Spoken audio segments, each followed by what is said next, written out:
बिस्मिल्लाहिर्रहमानिर्रहीम। अस्सलाम वालेकुम। 3 बड़ी अपडेट्स हैं और सबसे पहली तो आपको अबू धाबी की अपडेट बताते हैं। अगर आप गाड़ी लेना चाहते हैं 2000 दिरहम की, तो नीलामी वहाँ पे हो रही है गाड़ियों की। जो गाड़ियाँ ज़ब्त की जाती हैं 3 माह के बाद लोग नहीं लेने आते तो उन गाड़ियों की नीलामी कर दी जाती है।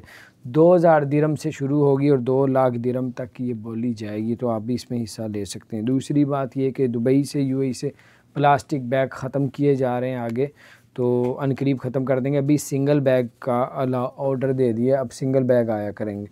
तीसरी खबर ये है कि जो लोग भी जॉब करते हैं दुबई में या यूएई में और आपके साथ कोई 10-20 बंदे और काम करते हैं और सबका काम एक जैसा है, तो आप उनमें से आपकी सैलरी कम है और बाकियों की सैलरी बढ़ा दी गई है और आपकी नहीं बढ़ाई, तो आप उनके ख़िलाफ़ वज़ारत इंसानी हकूक़ में जाके उनके ख़िलाफ़ शिकायत कर सकते हैं।